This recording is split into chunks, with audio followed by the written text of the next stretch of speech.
We received an interesting question from a reader of the Sirius website, Antonina from Bulgaria. Here is what she wrote. I am very curious and interested to know whether the law of karma is enforced on those few families who rule the world. Those are the Rothschilds, the Bruces, the Rockefellers, the Warburgs, and others. They do not want the money. They own almost all the money on Earth. They control almost everything on Earth, our planet's resources, all the loans that enslave people, the banks, including the World Bank and the currency markets, huge enterprises and corporations. They need people's energy. They manipulate people's values and push them towards the illusion of this world. Why do they do this? Isn't this a dark force outside of us? Why do ordinary people receive the return of their karma, but these human beings, who did so many bad things for the people of Earth, still live in luxury, prosperity, and rule the world for many years? Do they not get the return of their karma? If we consult the teaching that the masters give, then there are two forces on earth, the forces of good and the forces of evil, that constantly interact with each other and shift one into another. And there are certain ideologies based on which the human society develops. A few centuries ago, a turn started happening in the people's consciousness, and God began to take up less and less space in their consciousness. That was the choice made by more and more people. If we look at the history of Russia, Russia made its choice in 1917, having turned away from God. We know that the Tsar was betrayed. He was overthrown and later killed. Most of the churches and monasteries were destroyed. And we know that about 300,000 clergymen were killed and tortured. Thus, the Orthodox Church was also betrayed. And practically it ceased to exist then, because it is actually very difficult to revive the Church. This choice that the people made, this choice determines the future, and also in all other countries, people were gradually rejecting God. Thus, the ideology which is called the cult of the golden calf, or the consumer society, won. And over time, the power became concentrated in the hands of those people who are the priests of this ideology. What are the main features of this ideology? God does not exist for them, and everything is limited to the material world. Consequently, if you only live once, you need to get all the pleasures from this life. And since the resources of the planet are limited, it becomes necessary to control them. It becomes necessary to control all the financial, material, and mineral resources, thus implementing global supremacy on Earth. This fully corresponds with the ideology that they are pursuing. And the people, in this case, they're just following the ideology of worshipping the golden calf. But it is not because this ideology was forced on them. One of the fundamental laws that exist in this world is the law of free will. Everyone has a free will, and everyone acts according to his or her free will. However, acting in accordance with the free will implies responsibility. If we act in accordance with our own free will, but violate the divine law, we create karma, and this karma must return to us in one form or another. Thus, when people gradually move away from God, the law of karma comes into force. Yet, why doesn't the law of karma apply to those people who, as Antonina wrote, rule the world? This question is even more difficult to answer if we use commonly accepted sources and knowledge. At this point in time, we know that the evolution of planet Earth is cyclic. And at this point in time, a great cosmic cycle is coming to an end, and another one will begin. It happens so that not all the people who live on planet Earth now will be able to transition to the new cycle, because they need to have a higher level of consciousness in order to move on to a new stage of cosmic evolution. Therefore, when people make choices in favor of the consumerist society and reject God and do not want to develop themselves, that is, they turn away from the evolutionary path of development. In that way, some of the souls of these people will have to completely stop their evolution. For other souls, some other decisions will probably be made regarding them. Yet, it will be necessary to rid the planet of these souls.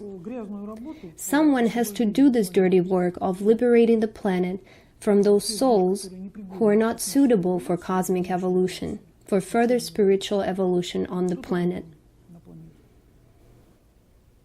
Therefore, in my opinion, the people who are now part of the corporations that rule the world, they are the ones who do this dirty work of relieving the planet from those souls who are not capable of further evolution. How is it done? This comes in the form of wars, in the form of genetically modified foods, in the form of vaccinations. There are different means, the promotion of violence in the mass media, and computer games. All this eventually leads to the degradation of people and their death. And that is the work that these families are doing. It is very difficult to understand, since all the information sources that we have are only generated by the mass media. But if we refer, for example, to Hinduism, there is a book that I think is called Srimad Bhagavatam. It describes the story of Jai and Vijay. The essence of their story is that when they were in the spiritual world, they were the gatekeepers of Lord Vishnu. Great sages, the 4 Saint Kumaras, one of whom is known to us as Sanat Kumara, came to offer obeisances to Lord Vishnu. And when they came to offer their obeisances to Lord Vishnu, these gatekeepers did not let the great sages in. Since they were not let in, the Kumaras became angry, and Jai and Vijay had to be punished. Lord Vishnu suggested to them that they either take 7 births as the devotees of Lord Vishnu, Vaishnavas, or take 3 births as demons, or asuras, the godless. So Jai and Vijay chose to be incarnated as the godless, 3 incarnations instead of 7, and thus they became demons in each of the cycles, Satya Yuga, Treta Yuga, and Dvapara Yuga. They incarnated as demons in each yuga, and these demons were fighting Lord Vishnu. Each time they were fighting against and opposing Lord Vishnu. So practically, those quite highly developed spiritual beings were opposing Lord Vishnu, while in fact they were his servants. That's the paradox. We must always understand that everything that happens in this world is some kind of a game, the Leela of God. And you just need to understand what is behind all these things.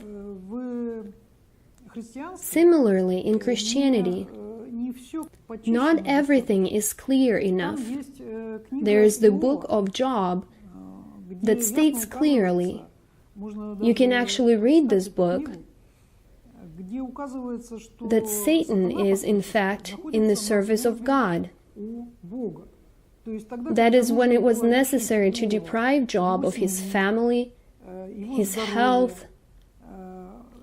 It was Satan who did all that. What is Satan? Satan is the enemy. That is, he is the one who takes the side of the opposing forces, but in fact, Satan serves God. Thus, when we refuse the evolutionary path of development, this karma must return to us in the form of punishment. When we reject God, we must suffer some punishment, but someone has to do this punishment for us. So I think the world government has been successfully doing that. It is just eradicating the population, this chip implantation that is coming, the vaccination that is ongoing. That is, we're just being turned into some kind of biorobots. But in fact, we turned away from God before that. Therefore, it is the karma that is waiting for us and that we have to work off. Is there a way out of this situation? There is always a way out of any situation. God always gives us the opportunity to continue the evolutionary path of development. Therefore, the masters constantly come and give the teaching through different people. We know Helena Petrovna Blavatsky, who wrote books approximately 130 years ago. Her most fundamental work is The Secret Doctrine. I also attempted to explain the Secret Doctrine in a more modern language in the book Good and Evil, an Individual Interpretation of the Secret Doctrine by Blavatsky. Also, this theme repeatedly comes up in the dictations given by the masters. What is the essence of this teaching? The essence of this teaching is that if, for example, in conventional religious systems there exist God and the devil, and God and the devil confront each other, that is, when we think that we take the divine side, then we think that someone who opposes us takes the side of the devil, and we practically just kill each other, in the name of God, of course. Thus, there is always someone who should be killed, and someone who should be taken out, and whom we can fight against. But it is inherent in the ideology itself, which also exists in this world now. First, the ideology changes. The ideology must be accepted by the critical percentage of people, approximately 1% of the population of planet Earth. And when this ideology is accepted by some critical percent, then absolutely everything changes, because the ideology is a very subtle thing. And by changing the ideology, the whole situation on the planet Earth changes quickly. But the new teaching, which is coming into the world, states that there is only God. Nothing exists in this world except God. And that devil is simply something inside of us, from which we must free ourselves, and which is within us. That is, in fact, God and the devil exist inside of us. And therefore, if we look for enemies outside of us, we will always find them. But if we understand that when we defeat only one devil, if we kill just the one devil that is only inside of us, then there will be nothing outside of us that we have to fight against. The masters have been given this teaching for over 12 years. But for now, only no more than 1,000 and several hundred people can understand and accept this teaching. That is, the level of consciousness of people is such that they are not able to accept this teaching, as their level of development does not allow it. When we put God at the forefront, at the top of all of our life, and understand that it's all the fault of our level of consciousness, and we try to change our consciousness, also by changing the external situation that exists in the world. We do that consciously and actively, because we can also change our consciousness inside. But you can also change it by taking positive external actions aimed at goodness and justice. Therefore, if we actively do this, we can rectify the whole situation. The entire situation in the world will change very quickly, and there will be no need for any world government. It will simply not be able to exist in those conditions. Everything can be changed. But if we don't do it, then it just makes no sense to maintain this civilization. For example, in our garden, in order for the carrots and beets to grow, we remove the weeds from the soil. God acts in a similar way, but in order for him to act like this, he needs Satan, who will carry out this dirty work. That's how I see it. Maybe I am wrong, but I am talking now in terms of the teaching that the masters give. Good and evil are inherent in our world. And if we remove one of them, the world will cease to exist. Our world is the mixture of good and evil, but we need it to develop and make the distinction so that we can improve. And if we get into ideal conditions, we will not develop there. It is sufficient to look at the example of Gautama Buddha. He lived in the palace, and he had everything. But for some reason, he realized that he was lacking something. Upon leaving his palace, he saw old and sick people, he saw death, and he realized that there's also evil in this world, in the form of suffering. And when he realized this, he then began to think that there must be some path that would allow people to get rid of suffering. And that inspired him to find this path. But if he had continued to live in the palace, he would never have reached this truth. Everything is relative. We wouldn't be able to develop if there were only good or only evil. Our task is to make the distinction between the good and the evil. We must always strive to do good things and avoid evil. That is the meaning of our lives. When people make the pursuit of pleasure and money their meaning of life, instead of seeking goodness and justice, it is called degradation. And the devil, or the so-called world government, it simply offers us a form of choice. What is it that we choose? We either choose money and the pleasures of this world, or we defend divinity, even at the cost of our own life, and uphold the principles of the divine world. So what do we choose?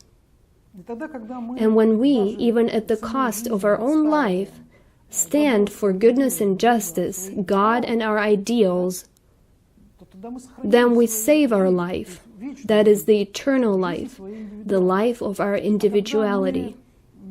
But when we make a choice in favor of this world and continue to chase pleasure and money, then we actually lose our soul, and the physical bodies will still be removed one way or another. 99% of the population of Earth live by the law of the consumerist society. They practically worship the golden calf. That was their choice. According to the free will, people made their choice. The choice that they made is actually to reject God. There comes a time, and the window of the divine opportunity closes. That's it. You tried your best to develop yourselves, but you didn't succeed. A new cycle then opens, and only those who are ready, those who have gone through the necessary stages which enabled them to reach a new level of consciousness, can enter this cycle.